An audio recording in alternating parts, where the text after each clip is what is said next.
Welcome to MotoGP Mac, where MotoGP fans congregate and fanboys fear to tread.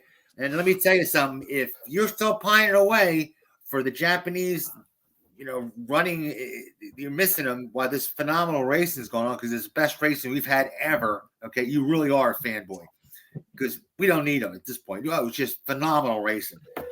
Yeah, it could have had VW on the side of the tanks. Who cares? It was just, it had everything. definitely entertaining all the way through. Yep. Yesterday too, Saturday too. So yeah, it was great. We have speed. We have the whole 9 yards.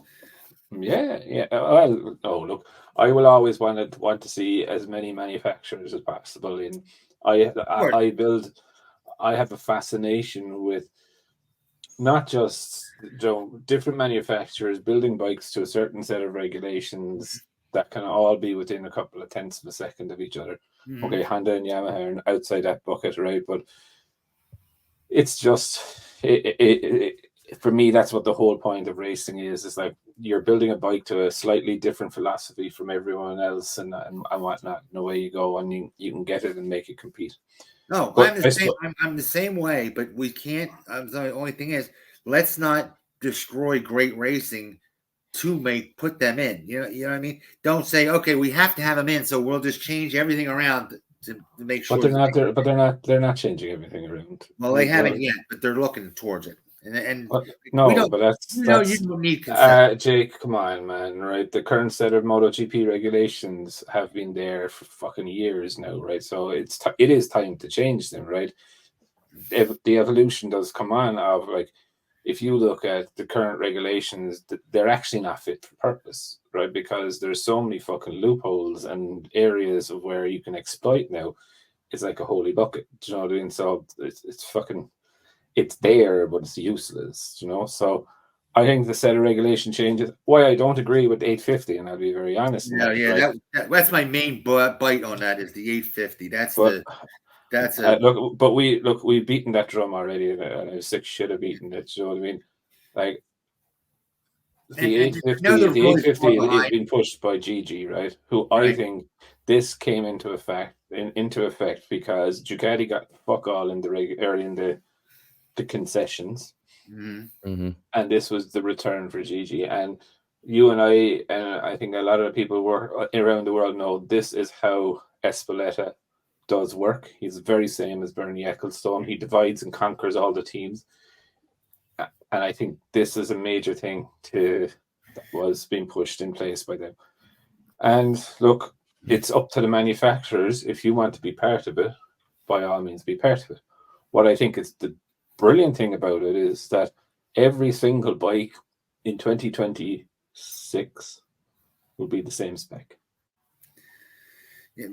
No, that'd be interesting.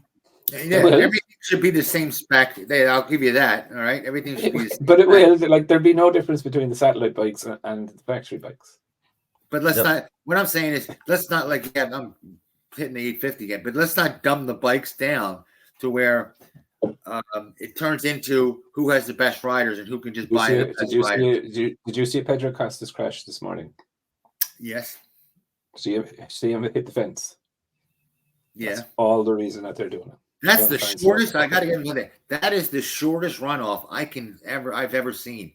I looked at that and I was like, wow, that is a short runoff. I got to give you that. But it's not the runoff, right? Like, if you looked at where Acosta... That was an exception to the rule.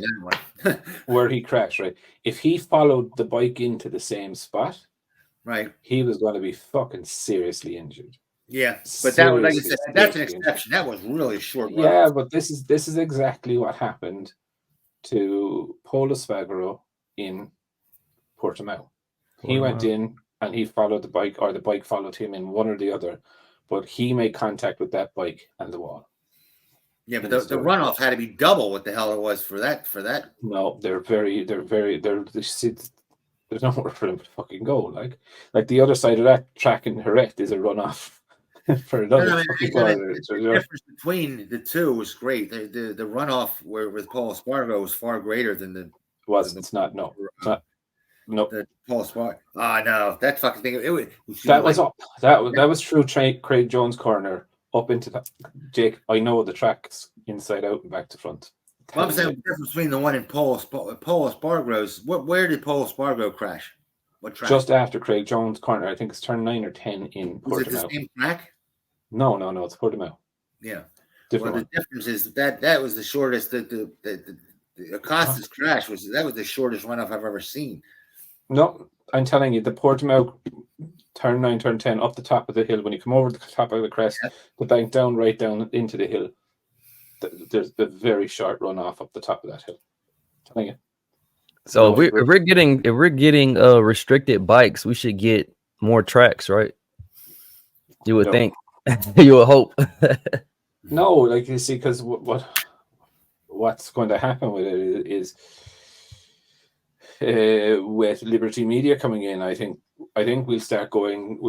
We'll start following the money for the track. So I think older tracks. I think the price of the tracks is going to go up. So I think some of the tracks won't be there, which mightn't be a bad thing for some of the tracks. Like, I'll be honest, I like to see MotoGP in the UK in Silverstone or Brands Hatch or Bradshot or whatever, or Donington. Yep. Like, I wouldn't really waste my money to go see a race in Silverstone. Now, it's probably the cheapest race I'll ever go to. Do you know what I mean? It's 19 or 20 euros to get a flight over to the UK and probably another 60 quid to get a ticket for the weekend and whatnot. It is really cheap, but you're just removed. Like Maggots, Beckett's, which are two phenomenal corners to watch the boys going through, flip-flopping left, right, or whatever it is. But that's it. Do you know what I mean? The rest of it, you're a mile back from the track, and it's just not fun. That part I'll have to take your word on it, because I was laughing at myself. I went, hold a second, I want a different page on that, because being from America, we're used to sitting on top of a track, so we can't relate to saying I can't see the track from here. But not. Yeah, okay, fine, fair enough. But not in like Kota, you don't sit on top of the track. Yeah, for here, the odd man out. For here, anything that runs to the grade circuits in FIM, you're not near the track. Yeah, you're back a bit. That's the odd man out, or the odd track out. Yeah, but okay, if you look at Barcelona, Assen, all of these, you're about 30, 40 feet removed from the track. Do you know what I mean? In Silverstone, that's 60, 70 meters that you're fucking back. It's a big difference, right? But anyway, now before we get into it, next Monday, which is the 5th of May, for the first time ever, we're going to do the podcast live. So there will be a chat open. You can ask the questions and we will answer the questions.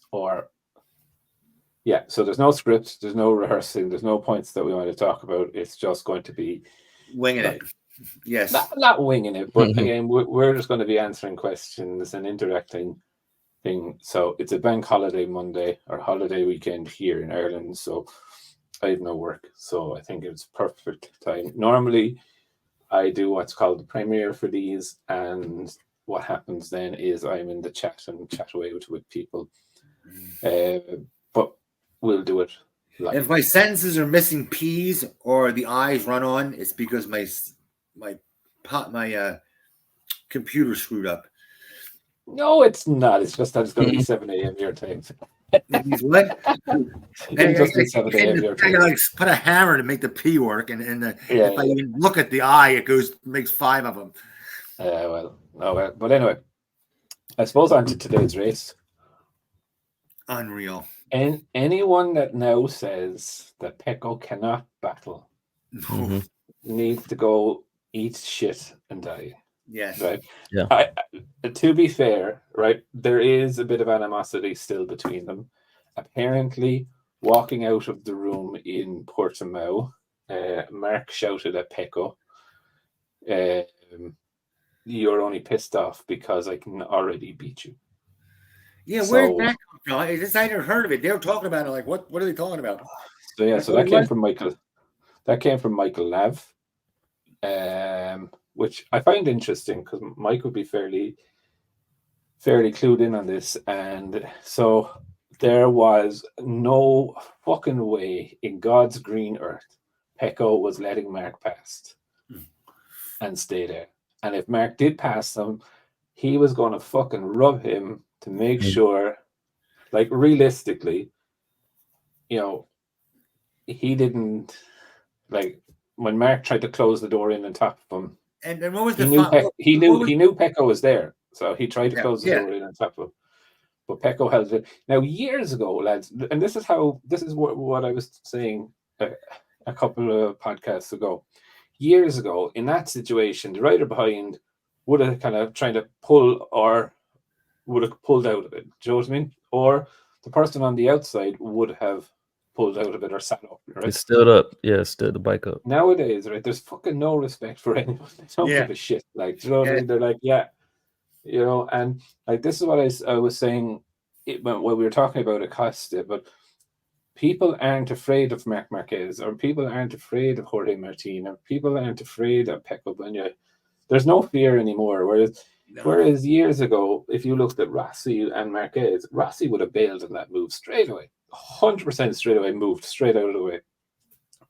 Because you show him a wheel years ago and you need to get out of the way. Normally, in situations like what happened with Pecco and Mark today, both riders would have went down. They didn't, but like if you look at the infamous, Roberts and Spencer, where they came to the last corner in Sweden, and Roberts had to quote unquote had to back off because Spencer had come ducked underneath him.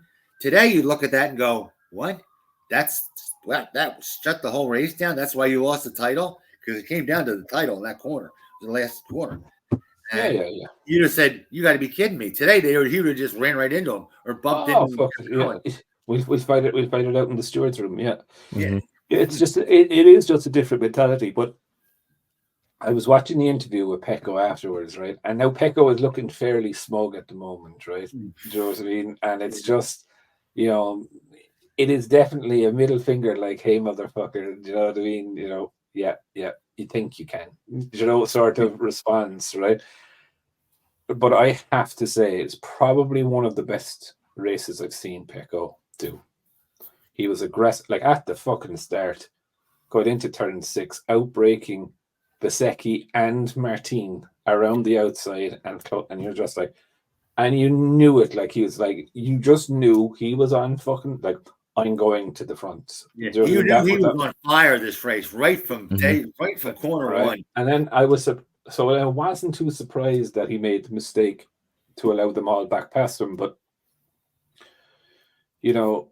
Martin, he definitely put the fucking we say the willies up in here, right? So he rattled them straight away, like, do you know what I mean? Like Martin, you could see him going into the I think it was turn 6 every lap. Like, he was all over the place going in there. The back of the bike was fucking so giddy. Now, so it was same with Pecco, right? Which I found a bit strange that the back of the bike was stepping out. And I don't know if you saw it. I think it was about 4 laps in, maybe 5 laps in, or maybe 6 laps in. Mm-hmm. It looked like Pecco actually went down on that corner. I don't know. The commentators nearly fell out of their fucking chairs anyway. Do you know what I mean? I nearly fell over as well because I was looking at him. But it was just the way the camera... The rear did come around, but he caught it, and it was just like I thought he was gone down. Yeah. But it was just when Martin went down, the announcers didn't pick up on it for a second. I'm watching the screen going, Martin's down, and he's sliding across, and nobody's saying anything. Like, oh my god, he's. Oh, you watched it? Yeah. I watched it on TNT actually. So the two boys nearly lost their shit, like, and then. When Pecco, I don't know, did he just hold his pace, or was he going through some chatter issues or something? When it looked like graining again, it was just like he did 5 or 6. Now Mark was genuinely faster, but there was at one stage he was like 7 tenths behind, and within the lap he closed it, and it was just looked like a lot like what was happening to Martin in the sprint. Oh, fuck me, boy. he just said after, Pecco just said after, he's like, I could see him coming, and I had to make a decision. Did I go then, or did I wait for the last 5 laps? And he's like, the choice was the last 5 laps. He's like, I knew I needed to break it, or I knew I needed the tire for then. Yeah. But fuck me, man. Like, he broke the circuit record with 1 lap to go. Yeah. Do you know what I mean? And I was there because initially, while I was actually, he looked good doing it too. He broke that. He not only did he break that record, he didn't look like he goes all over the place doing it. He wasn't, yeah. And that's where it was kind of weird. Is that earlier in the race, back of that bike was fucking all over the shop into the braking zones. He was pushing the rear of the bike out a lot more than he normally did. Now, he's not a complete wheels in line rider, but the rear wheel is never so exaggerated out left or right, you know what I mean, as it was. But saying that, I thought, look, it's a good race, but I think Mark went into this race making maybe some stupid comments. Do you know what I mean? I think he's been immaculate all year with, I'm just taking my time, I'm going to get used to it, blah, blah, blah, blah, blah, blah, right? And when I look at these things, and then he turns around and he says, oh, well, the adaptation phase is now over. I can do what I want with the bike. And you're like, why did you just heap all of that fucking pressure onto your shoulders now? Because he's over. He's right now, he just was so full of confidence in himself. He came from Coda, right? Made a big jump there. He made a big jump, yeah. And he comes here. Then he's making a big jump here. He's up at the now, front. Let's talk about the incident in Coda, right? Because Mark turned around and said, I had to pump the brakes, right? Because something happened. And majority of people are instant reaction of the brake pads went back in the thing, right? Now, I'll just quash this fucking myth, right? The brake pads in MotoGP bikes are sprung. So they can't actually be knocked back into the pad. Does that make sense? Mm-hmm. So if the brake pad tries to move back, the spring will push it back into where it's supposed to be. Right. So there's no pumping of the fucking brakes. Do you know what I mean? Because the brake pad is there. Secondly, right, if you're pumping on the brakes, right, you're going to panic pump, right? Mark, when he went down, I've watched the slow-mo pictures of this. Right. Had only one finger on the top of the brake lever. Not the edge, the top. So you're not going to pump like this. Yeah, no, you're not. No, you're not. Do you know what I mean? So their hands are strong, but they're not that strong, man. But no. So look, I take it with a pinch of salt of what he said.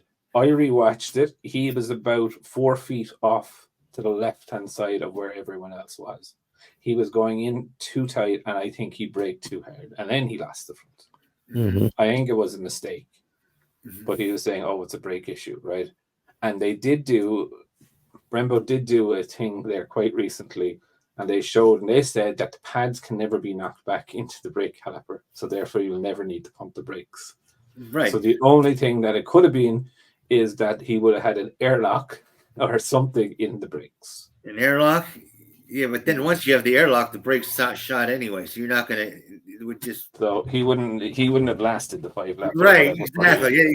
So, once you got an airlock in there, yeah.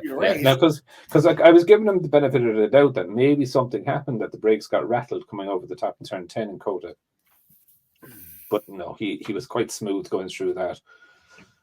So I think, look, and again, it was yesterday in the sprint race. Again, look, he did brilliant. And I said this before the start of the race weekend, I really wish him a really strong race weekend. And he comes out and he says these fucking clangers like, I wasn't overriding, I hit a wet patch.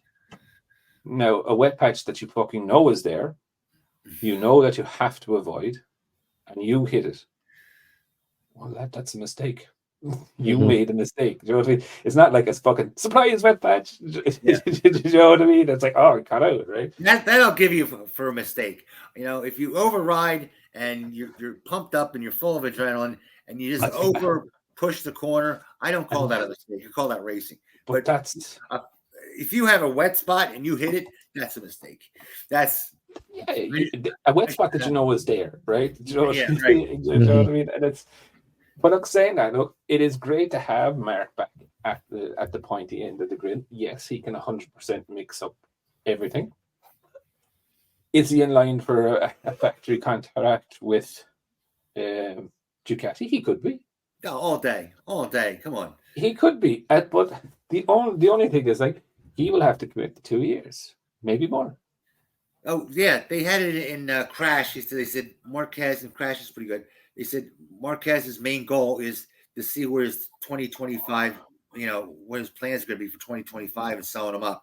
And I could just see Ducati going, "I told you about that last year. If you listened to me last year, you see. Okay, so yes, but we'll take. So we'll just continue on this a little bit, right? Where Mark has been asked about the future. I read things there now during the week that he turned out 17 million from Aprilia, right? No, he hasn't. Get the fucking right. They don't have 17 million. So okay, so Mark has come out and said that I do want to have a factory ride. That's what he's blatantly come out and said that, right? There is only 3 spots, 3 factory rides. So there's next to Pecco in Ducati. There is Aprilia, and there is KTM. KTM, right? Okay, so somebody hear that Primac is trying to grab him. Primac is trying to get him, but that will be on a factory spec, not fully supported factory team. Do you know what I mean? Yeah, but what happens? That was on the Yamaha deal, now, wouldn't it? But I've actually heard that it's not. It's not Yamaha Primac. Lynn Jarvis has come out this weekend and said there will be 4 Yamahas on the grid next season. He's like, I cannot mention the team name yet. Yeah, but there will be 100% 4. Deal is done. Mm-hmm. My understanding is that Yamaha have bought Gresini Racing. Yeah, it's either one or the other, right? Yamaha or Gresini. My understanding is they have bought. No, Gresini Racing have a contract with Ducati to the end of 2025. Okay, I was gonna say, what do they do? Buy? Oh, that's right. But there's a clause that says that they can buy the contracts out. Isn't it? They can buy the team. So if they buy the team, they will have that. My understanding is Gresini is very, very, very pissed off with Ducati. Because what is happening is you have Pramac, you have VR46, and then Gresini in line of succession or importance or whatever you want to call it. And yeah, I think Gresini are there now. So I would say with a fair deal of confidence, I could say with a fair deal of confidence that Marc Marquez will leave Gresini at the end of the year. Oh yeah, he's not going to ride a Yamaha, right? So yeah, well, he's definitely not going to ride the Yamaha and have Valentino Rossi as a fucking brand ambassador. Yeah, nope. Never got to fucking happen. Watching it could, like, throw it in there, but again, I suppose my point here is that he is in line for one of the 3 seats. Now,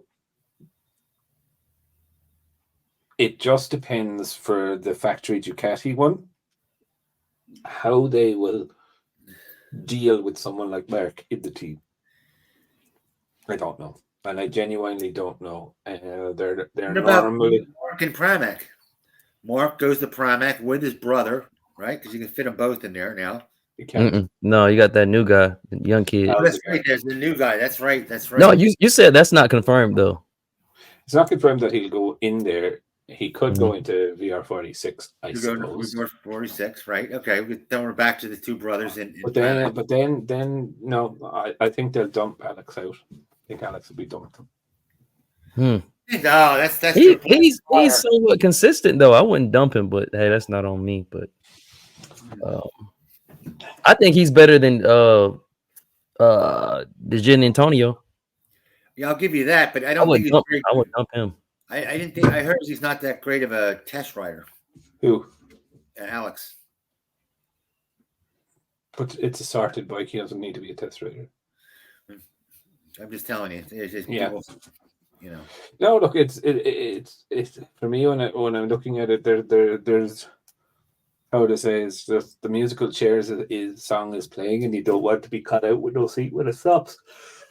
I think personally, well, technically, you could actually say that there's 4 factory seats available for next season. Isn't Yamaha right? Yamaha. Well, yeah, I think Rins will stay on there. To be honest, I think they give Rins another year or two. But I think Gas, Augusto Fernandez is done. He's cooked. Yeah. Yep. So I think he's done. So I think.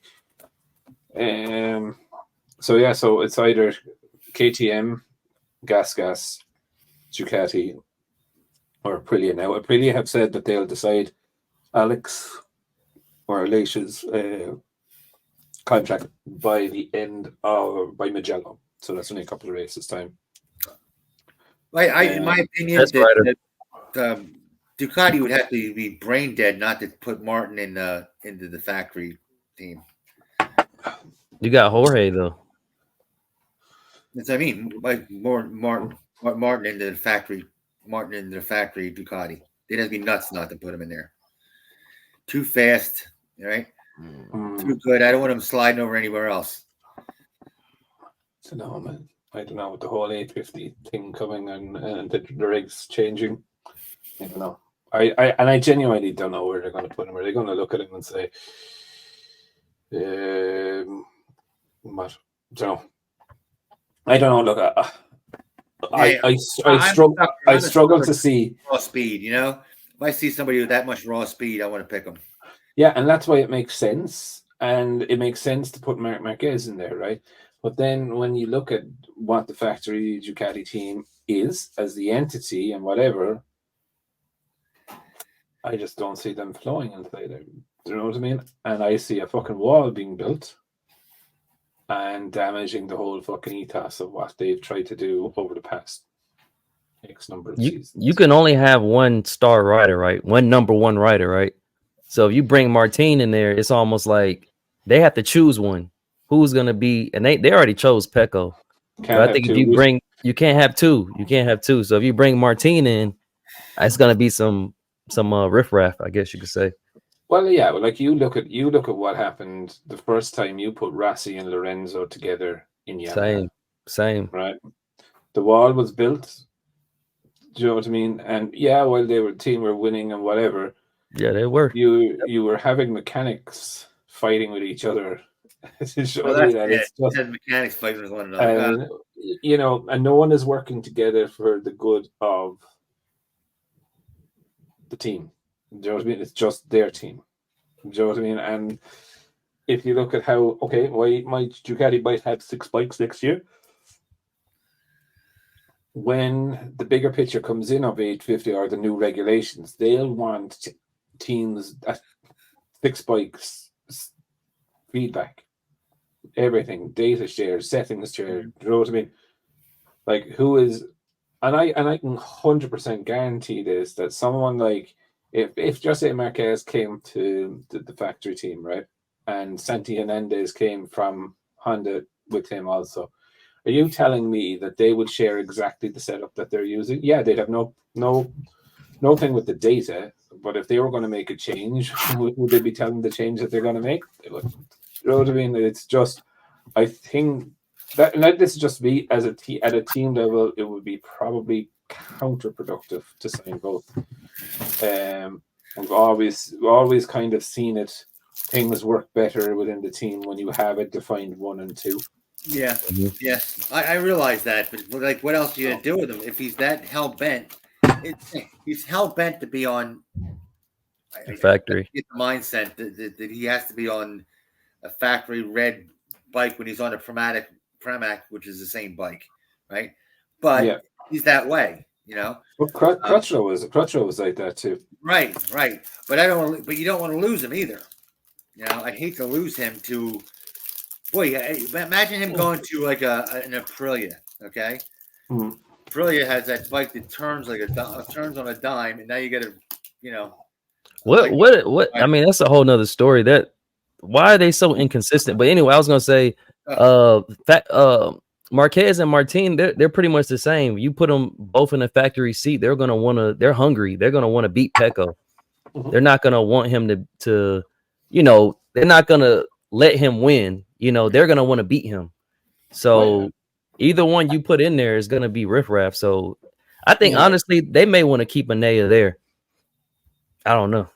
I think that or maybe like new chap Aldegar and put Marquez and Martin in the fucking same team. Now there would be a fucking argument. No, do you know what I mean? But I in the fucking room. I heavily think, though, and I'll be very, very honest. I think he's into KTM. Who? Marquez. KTM. Now that's the one place, the one factory that everyone's saying no, he isn't going to go. I just have that. Just... So it would be what, Bender and Marquez or Acosta Marquez. And. No, I think Acosta will be happy in Gas for another couple of seasons because he has full works equipment. Do you know what I mean? Oh, okay. Gas is like a works factory thing. He couldn't necessarily I could more see them shifting Binder out. Yeah, he had his time. He had plenty of he had 3 years. Binder is great. I think Binder is fucking great, right? But Acosta has shown what an alien does. Oh yeah. Right. And we've always said it about Binder that he's an alien knocking on the door of alienship. Yeah. Right? He's not there yet. Will he make that jump? I think he's similar. On his day, he can be as fast as them, but so can Enea, so can Maverick. Yeah. So can Bezzecchi, so can Digi. Do you know what I mean? On their day. But the true aliens constantly there. Do you know what I mean? They're always fucking showing up. That's Saturday. I feel like Saturday was the real, I messaged you guys. That was the real aliens because you see people dropping out left and right. I get it. It's, conditions, but, they pushed through it, man. It was crazy to see that, like them just kind of controlling the bike and, barely on the edge the whole time. Yeah. But look, I suppose when you look at how they're going, like you're right there, like it is true aliens. But a lot of true aliens did fall as well on Saturday. Do you know what I mean? By pushing past the edge and stuff like that. And like if you know that the track is weeping, which is what is happening, is that the water was coming back up from the ground through the track, and it is very difficult to see, right? But it's weeping in that corner, right? Yeah. So you cannot rely. Like I'll tell you, the last corner today, if you watch the Moto 2 race, there was like 8 or 9 crashes in the middle with everyone, and if you ran like between 1 and 1.5 meters off, you got right. So there was something on the track. They reckon it was weeping, right? But you could see it. That's why there was no major passing into the last corner today. Do you know what I mean? Because the riders knew that it was there. Now, if you're going fucking hanging around like the outside there and crash, it's your fault. You know it's there. You know what I mean? So yeah, they must have springs in the area. By the way, when you say there's something weeping, you can have what they call. No, they had no. Jerez is notorious for not drying out. Yes, so I mean any sprinkle, but yeah, you get a sprinkle of rain on a Saturday. Mm-hmm. It still could be coming up through the ground on Sunday. Right. It's not spring related. It's just. They still call it a spring, but technically, but what happens is, but that can change. Like it's not a constant. It's not like it rains and X amount's going to come up through. It just takes days. All that, takes days to dry out. Luca Marini versus Stefan Bradl, lads. Okay. You know you're in trouble when you're battling with the test rider for positions. Yeah, I was gonna say, where do you want to go? What do you want us to do with that one, pal? Just now, and I will also admit, is this the Wooden Spoon Award? Honda did win the Japanese Cup today, lads. Hey, so, you know, is that they win it? That means they came in dead last, or is that winning mean they didn't come in last? No, highest Japanese bike was not. I know. Yamaha 14, 15. No. It was 13th. No, 13. Quartararo came in third. No, that was Saturday. That's Saturday's race. And he was running today. Higher pressures. Yeah, he got knocked. Oh, was that Saturday? That's right. Yes, proud of Fabio. But today, today. Yeah, today. By the whole weekend. No. The Japanese Cup is the Sunday Cup, man.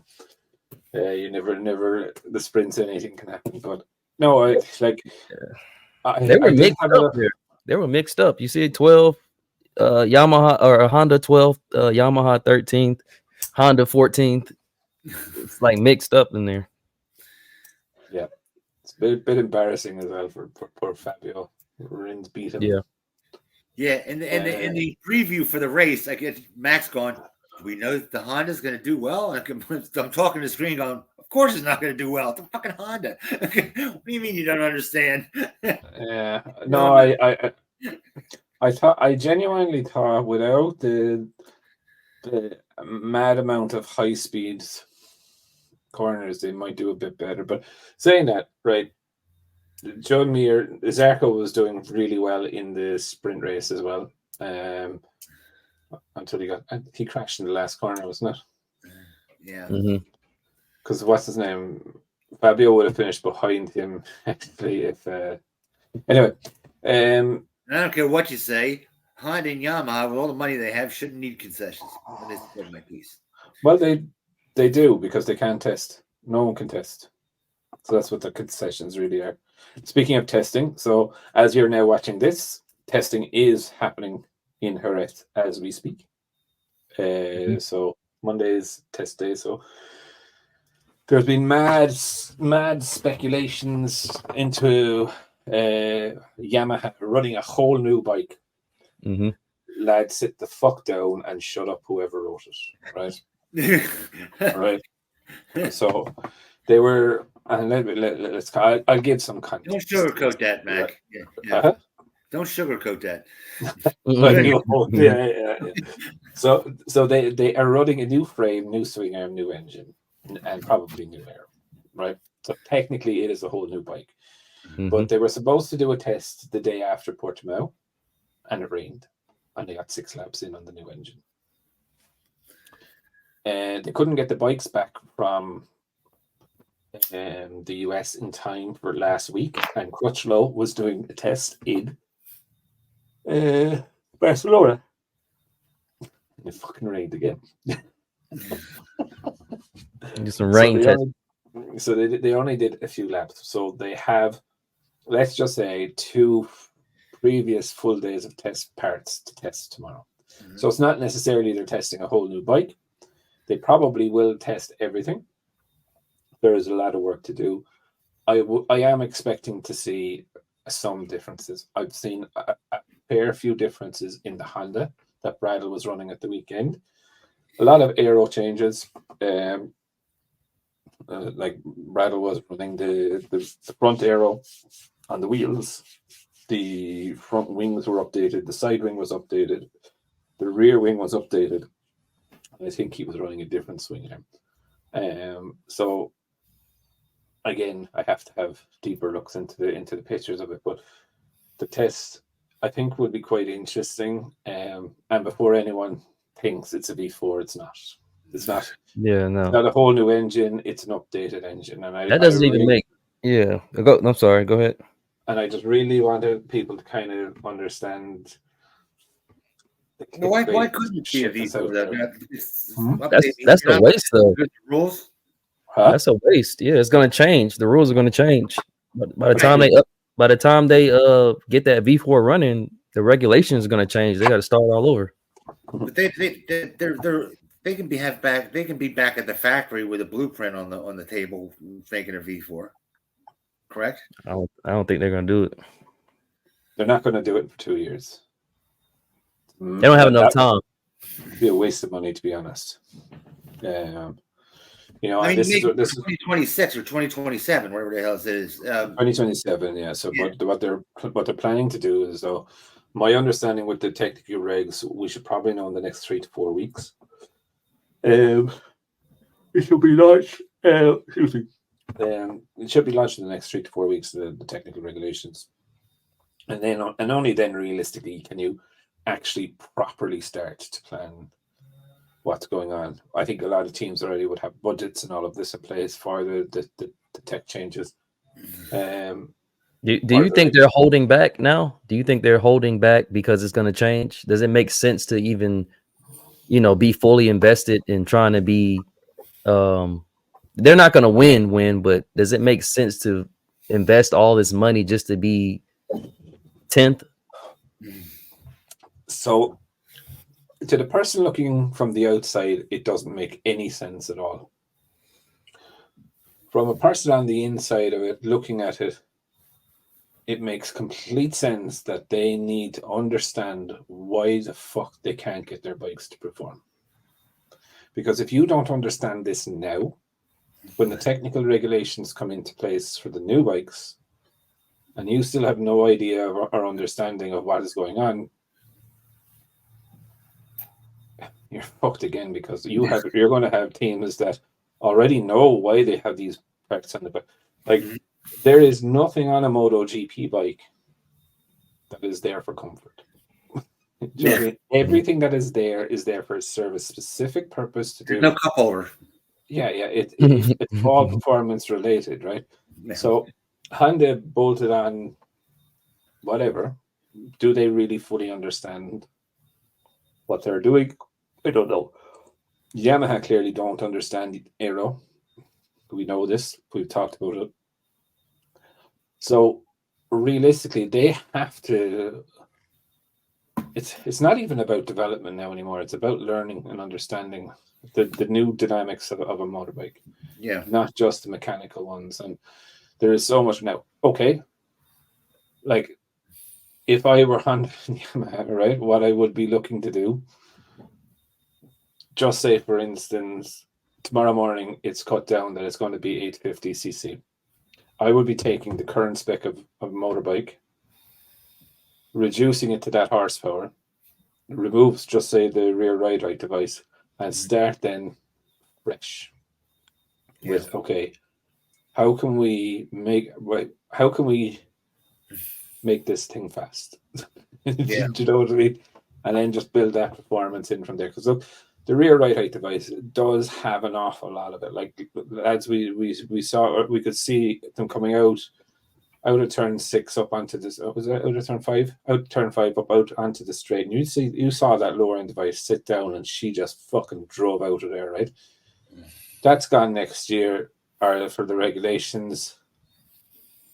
It's going to go back into more of an art again of coming out. You know what I mean? They're going to have to balance corner exit and this, that, and the other. And it's a whole different dynamic on the bike. So the pitch of the bike coming out is going to be, the front of the bike is going to be up more. Do you know what I mean? How do you get this to this? And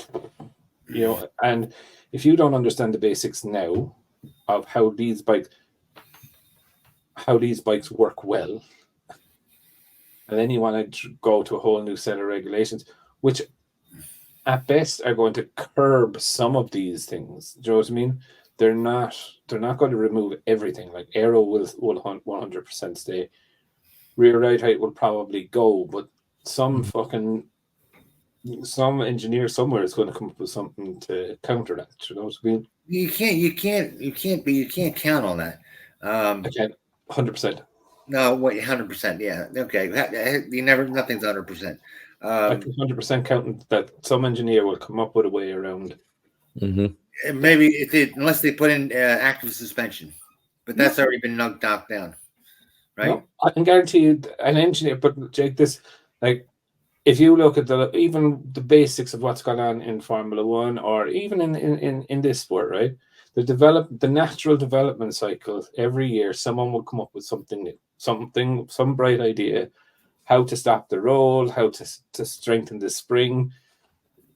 I don't know. DRS. Oh no. DRS. I can see it. I can see it. DRS on the bikes. No electronic motors, nothing. Nothing. No, the fairings are gonna open and close, and the wing or whatever on the back is gonna open and close. Active aero, that's okay, but it's not as electronic. But active aero is a piece of shit. Like, you look at Formula One, right? Car comes up behind another. He's a second behind it. He opens up the back wing because he has the DRS, or the drag reduction system. Don't they have it so you're divvied it out so you can pass? It's if they would passing. If they would have put that on this race, I think Marquez would have been. It would have. So I guess they're doing that to keep it really, really close. So in that instance, I think Marquez would have been a lot closer to Bagnaia today, and we would have saw. Am I right or wrong? They screw that up by giving you X amount of time. It's like no, that's it's IndyCar push to pass. IndyCar, you have a certain amount of DRS, but in Formula One, there's certain zones where you can use your DRS. You can't just hold it out. You can't just hold a button. It's manufacturing passing, right? And that's not the problem that MotoGP has. Luckily, where I remember watching a Formula One race, and there wouldn't be one fucking pass in it because there was the aero downwash was from the back of the car was fucking chronic, right? We don't have those problems in MotoGP, but look, I think for Yamaha and Honda, they have to understand the current set of regulations, because I still think a lot of 2027 regs there will be some correlation that you can take over from the current ones into that. How much of the aero and electronics, I don't know. But it will be definitely interesting. What is very interesting is that when I look at the bike Marquez is on, the only thing that has been realistically upgraded since last year is the tires. And Mark was able to break Pecco's previous year's lap record on that same machine that Pecco was on, but the tires. So the tires have evolved even more. They have mixed stories on that for the tires, on how much they've evolved. Some people say nothing, and some people say a lot. They are using different carcasses this year. My understanding is that. Yeah. How much different, I don't know, but it is an interesting part of it is that, look, you can have the best bike in the world, right? But if you can't get the power down to the ground, it's nothing. Yeah, it's nothing, right? And I think it's the tire that was causing the chatter in Ducati. Now, Pecco still says that he has chatter. Martin said the bike's chatter was much better on Saturday. So it is interesting. I'm still not expecting that GP24 to be the bike that they're saying it's going to be until, say, about another two races. And then I think we're going to see what it really is, or else we're going to see that it was actually a fucking pup. And you don't think it's just too much power? Like it seemed like that the Ducati just has so much power. It's just like too much. You don't think it's just so much overpowered. Christmas. It's like having too much sex. Too much power. But they had if they can wrestle it, they can wrestle it. But you can tell, even Bezzecchi, everybody was just wrestling that Ducati, like coming into the corner. It's just this is all over the place. Situation we're at, and that's like keep drumming. You can't. He's telling these people you just can't drop all the aero and the electronics. But it's not. You have 300 horsepower. Yeah, but look, you can look. There's a couple of things. Like you can see Bastianini is okay with the bike, not as fast as the other two. Yeah, he's in the You back. could see what's his name? Bezzecchi is struggling with the GP23, and what he has said and blatantly said is that the GP23 goes into the corner the opposite way that the GP22 does. And he said that's very, very unsettling. He said it is much better. There's much more potential in the 2023, but it's so hard to wrap your head around what you're very, very used to. Right? So you're developing a bike and it ends up being so different. You think when you're developing a bike, you think it would be somewhat the same as before. You don't have something coming in one way and coming out 180 degrees. But you have to remember, right? They made a jump from the 21 to the 22. Was a really good jump. Now, Enea Bastianini was very good on the 21 and was shocking on the 23. Do you know what I mean? So the change. 22 was the the lesser of the four between 21 and 24. I thought 22 was the low point of the bikes. No, that was Pecco winning the first championship. Yeah, Pecco and Bastianini were. But I thought the 22 was when they speak. You hear the announcer saying that the 22 was the ill handling one of the bunch. No, it's 21. Huh? 21 wasn't the best. 22 was far better. 23 wasn't great. 24, Pecco says that 24 has gone back to the kind of characteristics of the 22. 22, right. So that's what they wanted that he felt best with. So I think it's going to be interesting for them. Aprilia's. You look at the Aprilia. I got the most Italian fucking excuse for qualifying ever.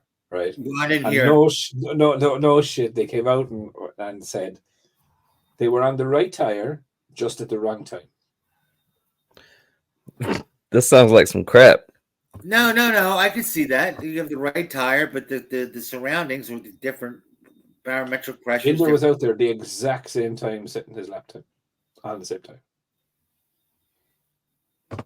You're losing me. Binder was out on a lap the same time Mav and them were out. Mav and Elite were out there. Right. With the same set of tires on. Right. And Binder qualified 4th. Yeah. And your man qualified 11th. The different bike. 11th. No, but that's what they're saying. We were on the right tire with the wrong time. They were out there the same time Binder said a good lap. Right. That's my point. On the same tires. Bike. I mean, you could say you can put one tire on one bike and it works great on that bike, but shitty on another one. But how can you be? But no. But Jake, we were on the right bike or on the right tire at the wrong time.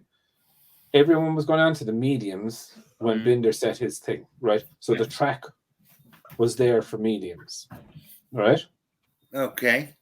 And their bike didn't work, right? Or it didn't. So they weren't on the right tire at the right time. They said it wasn't the right tire then. Then it wasn't right tire. But that's what I just fucking said to you. They said we were on the right tire just at the wrong time. Yeah, it's flip flop. It was just like, or the timing wasn't correct. It was just they were on mediums when everyone else was on mediums. Do you know what I mean? And they just couldn't get the fucking pace out of it. Right. But Mav was good on Friday. I thought, here we fucking go. Then he qualified 11th. And he's just, dare I say it, he's just gone back to Maverick. Yeah. Yeah. By the way, they tested they tested more than one tire. So if it was the wrong tire for that bike at that moment, then they should have just changed it and used a different tire. It was their mistake. But they had the soft on, they went to the medium. They already had the soft on during qualifying. They went to the medium. It's screw up, not Yeah. But I just don't think the the Aprilia generates the mechanical grip naturally. And you can always see it in the wet that any bike that can't hook up the tires fairly quickly, regardless of the compound, maybe okay, except for hard, doesn't have a natural mechanical grip, if you know what I mean. Honda and Yamaha have natural mechanical grip, right? Because they're not designed for aero. Right. So but for me, when I looked at it, I was disappointed. Now Miguel Oliveira, last race was handled like a charm. I mean, they were turning that thing on a dime every lap. Looked like a Yamaha, you know.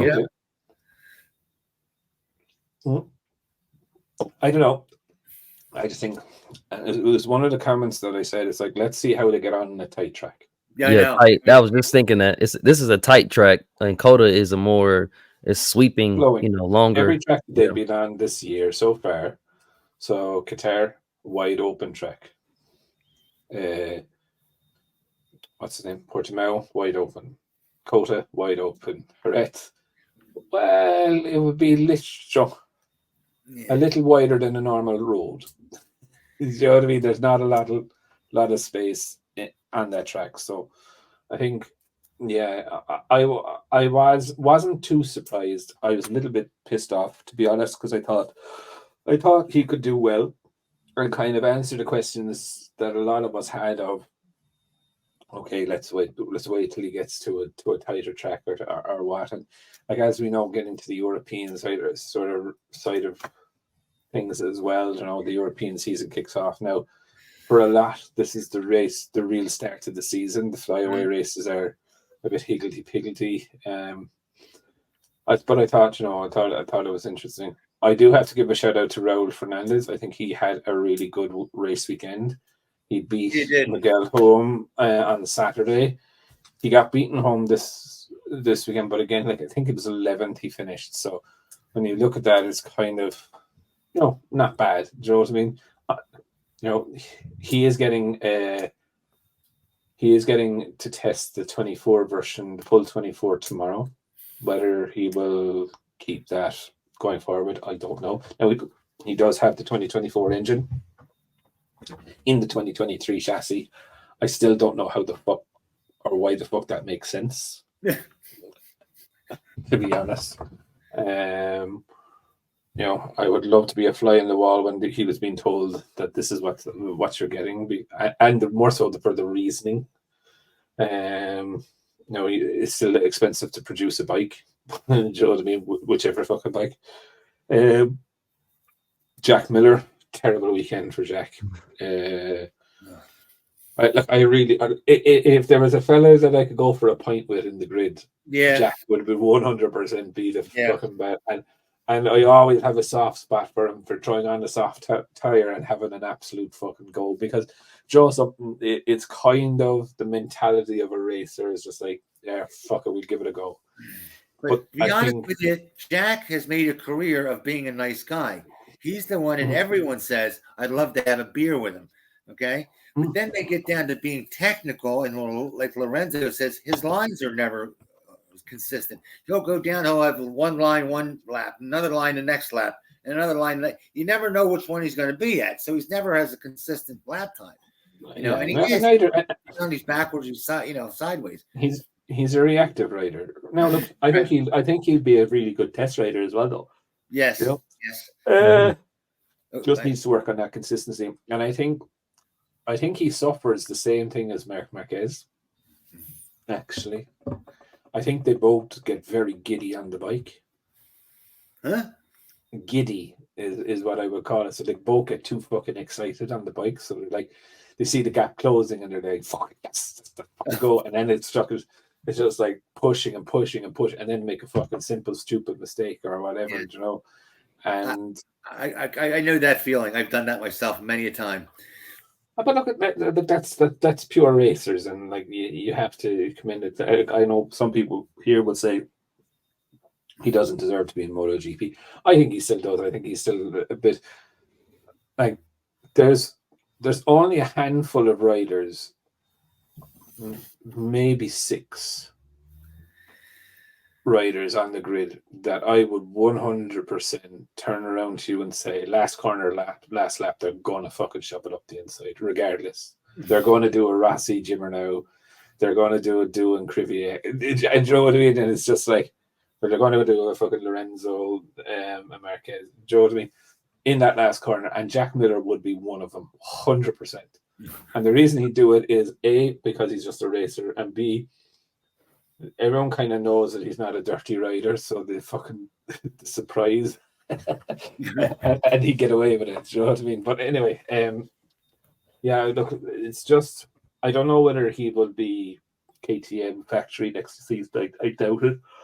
I think one of the people that he has on his side big time is Francesco Guidotti, who was instrumental in signing him from Ducati to KTM. A lot of trust there with them. So I think he could go, he will exit KTM, and I think he'll go to Gasgas for a season, and then KTM are reportedly bringing a bike into Super Sport this season.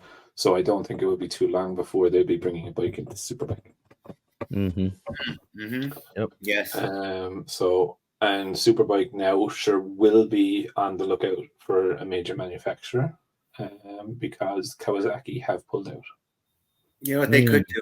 Well, Kawasaki have pulled out of World Superbikes at the end of the season. Whoa! News flash: Kawasaki has pulled out of Superbike. Yeah, from the end of the season. Yeah. They will still have. I didn't hear that. I was doing on something else in here, and that just news must have broke today, right? Tuesday, last week. Okay, I'm losing. So yeah, now they are going to be supplying engines though to Moto, who are going to take their spot on the grid. So it's going to be Moto by Kawasaki or fucking something like that. Moto was bought by Kawasaki.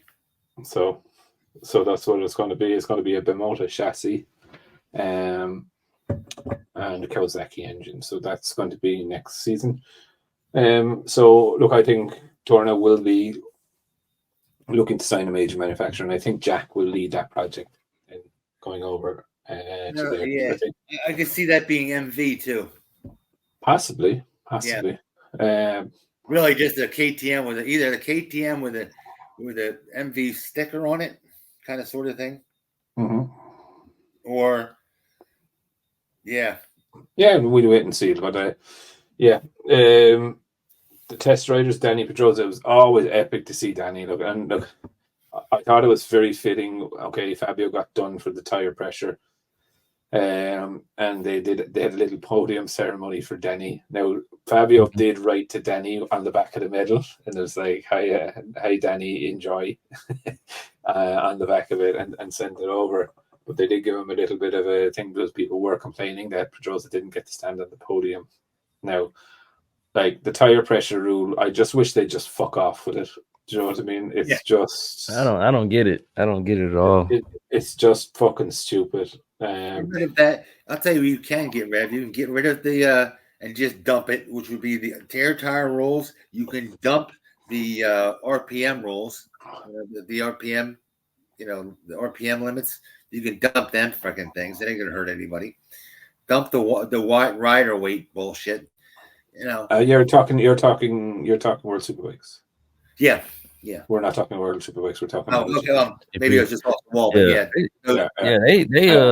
That tire pressure, it doesn't make sense. Like I could see going to the grid and checking it, but after the race, I mean, it is what it is. I mean, you can't. But like, who's to say that? Look, they have the monitors and all of this. Now, Ducati are the only ones running monitors on the thing to notify the riders. So if the rider.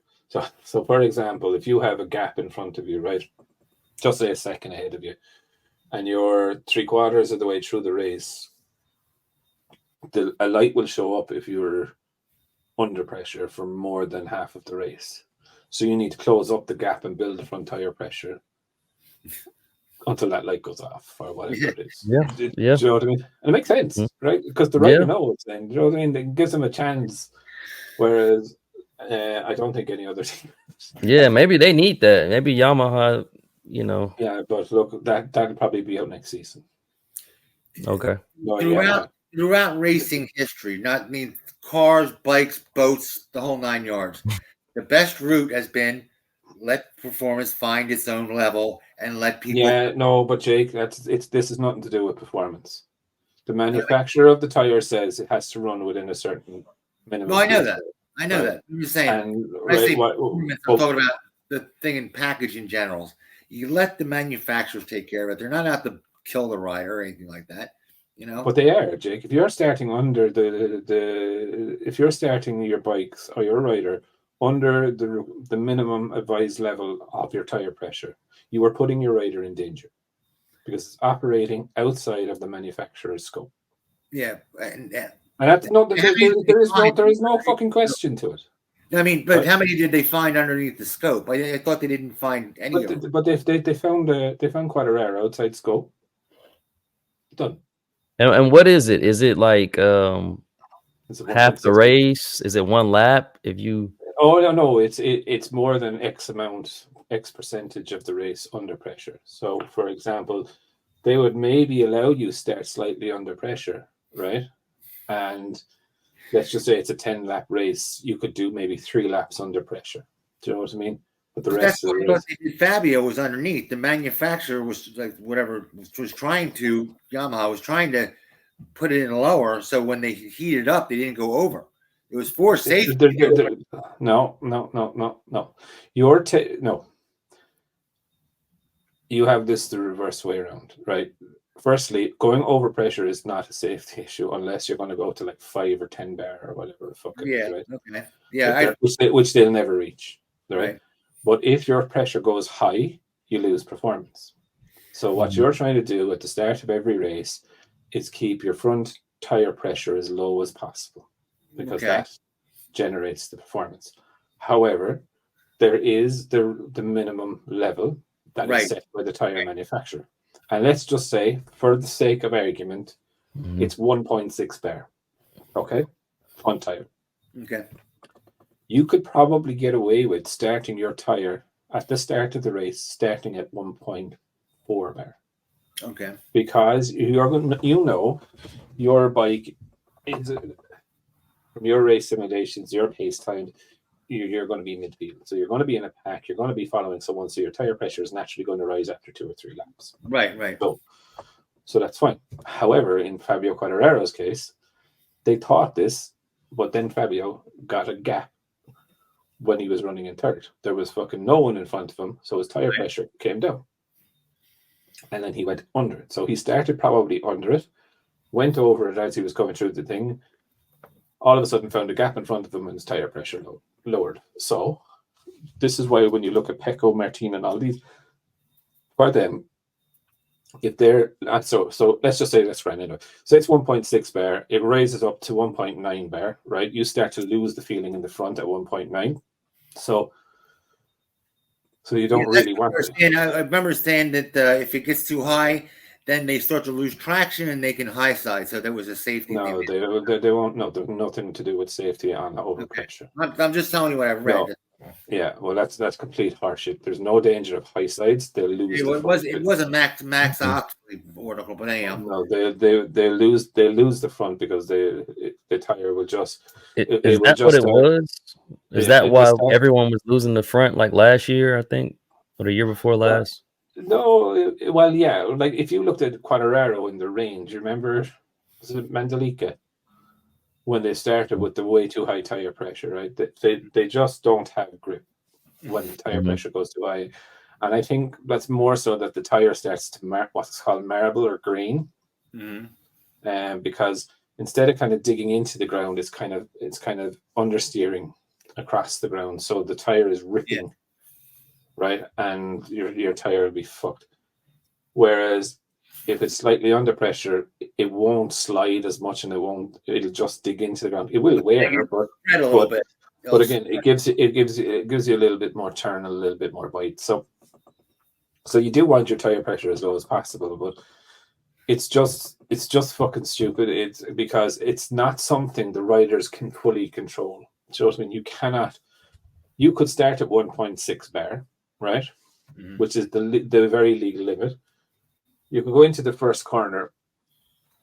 The 5 guys in front of you and the 5 guys behind you might all run into each other, and you get around the corner scot-free, right? Right. And you have a 5-second gap behind you, and you're managing your race. You're not fucking driving the bike through the fucking ground. You're watching your tire wear. You know what I mean? You're managing the gap, and all of a sudden, because you're not pushing the bike to its maximum, your tire pressure is coming down and down and down and down and down, and then you go under the limit. So it's not actually that you're. So this is for me why I say what they do with Moto 2, what they do with thing. Check it at the start. You cannot be responsible for what happens at the end, right? Go out, Yeah. check 5 bikes, 10 bikes, check the front row, check the you know what I mean? Yeah, because you just gave us right 2 examples on bottom going too low and on too high where they're both dangerous. So how are you gonna get around that? You know what I'm saying? Yeah, but like the manufacturer, all the manufacturer says that we don't want you going below this.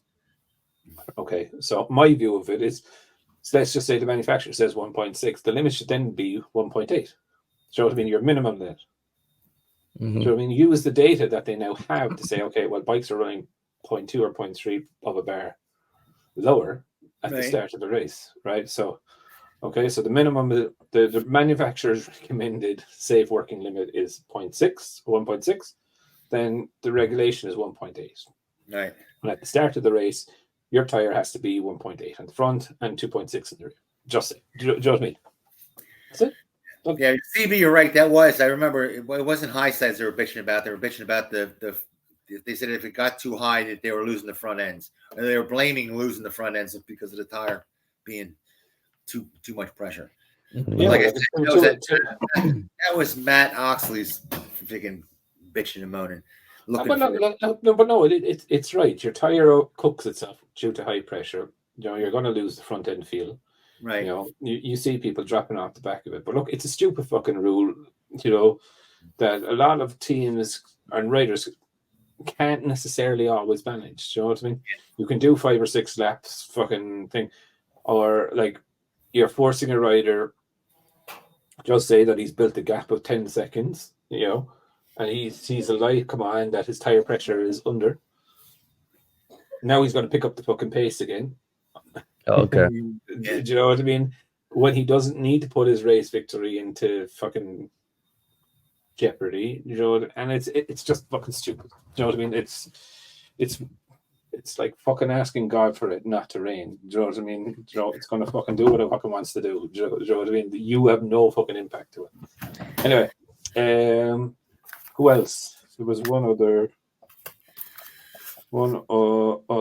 rider. Oh yeah, Danny. Danny was. He crashed. Yeah, he did crash, and he fucking crashed heavy too. Do you know what I mean? Definitely not really. I thought it was kind of just a slide off. It was, but it was a high-speed slide off. He's definitely hurt his right wrist. Really? Okay. Yeah. So don't know how bad the damage is, but it's definitely hurt. You could see after the crash he was shaking the wrist. Do you know what I mean? And then coming in. Yep. Been there. Coming in, he was. You could definitely see that it was at him. But again, look, I can't wait to see the testing tomorrow. So I'll probably do a video tomorrow after it, just so people can see what goes on. But I am expecting to see a lot of change on the Yamaha frames and stuff like that. We've kind of got an insight into the Honda. I told you Yamaha was going to everybody said Honda was going to beat Yamaha, right? In the Japanese Cup. And I said, no. And I'll still say it today. Yamaha has stronger engineering and will beat out your Honda. No matter how they're throwing more money at it. I wonder what is the manufacturer score. Let's have a look.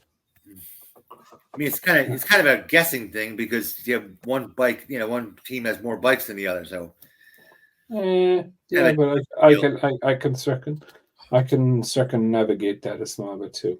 Yeah. in second there now.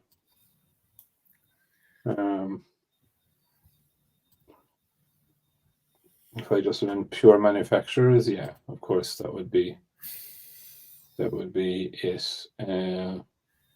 So how many points does Quartararo have? He has 25. What does Rins have? What the fuck is Rins? 6. So what's that? 31? Yes. How many does Mir have? 12. Okay. Mir has 12. And there's no point talking about Marini. Yeah. He has the same amount as test riders. 0. He's the only rider actually not to score a point this year. Yeah, I heard that today. I was like, what? That has to be a mistake. Yeah. It's definitely not a. Nakagami has the points. Nakagami has 4 points. You know, how many points you got? 0. We mean 0. Yeah. 0. Yeah. Yeah, Nakagami has 4 points. So, it's definitely trade time for him. Yeah. I don't know. That's the next closest thing to being castrated. I think Zarco now, to be fair, now Zarco has 5 points. Yeah. He's only 1 point behind Rins. But yeah, it's a shocker for both fucking Japanese manufacturers, to be honest. I don't know. Yeah, remember last year when you had for the past 2 years, if Honda had or Yamaha had 2 days of testing, right? There's 3 days of extra testing. Everybody said they're going to come back and they're going to be back in those 3 days. And look, Yamaha and Honda both have kind of a deadline. Like, no one is really expecting much out of them until mid-season this season, right? And that's just to be fair. And it's not about anything else other than, you wouldn't necessarily see the benefit of test days until they got halfway through their test program. And at that stage, they should have, like, if you look at Ducati, they should probably have about 10 days more testing than Ducati in that period of time, right? So they should be showing the reward from that compared to Ducati's 1 or 2 days of testing. But CB, we used to sit there and tell people, well, now we're not busting your shoes, but I wouldn't expect them. Don't expect them to have the whole bike fixed in those 3 days. It's a little bit more problems than that. They're like, no, you're full of shit. I'm telling you. How many weekends you have to go by if we have figured that out? I think they finally sunk in. How quickly can they bring in, like, say they test the chassis, it works, whatever. How quickly can they bring in that new chassis? Do they have to wait? No, there's no waiting. They can bring it in straight away. You see, this is the thing for me is like, and it's I kind of mentioned this in the group. What Yamaha and Honda have to look at the 2024 season as kind of like a test, but they have to be very careful with this, right? But it's each race is like a test, or forego the sprint race and use the sprint as a test. Do you know what I mean? Right. And the Sunday race as the race, because you don't want to take the edge off your riders either and say, sure, it's just a testing year. Do you know what I mean? You want your riders going out to race. You want to have a goal, right? So like Sunday is the race, but I'd make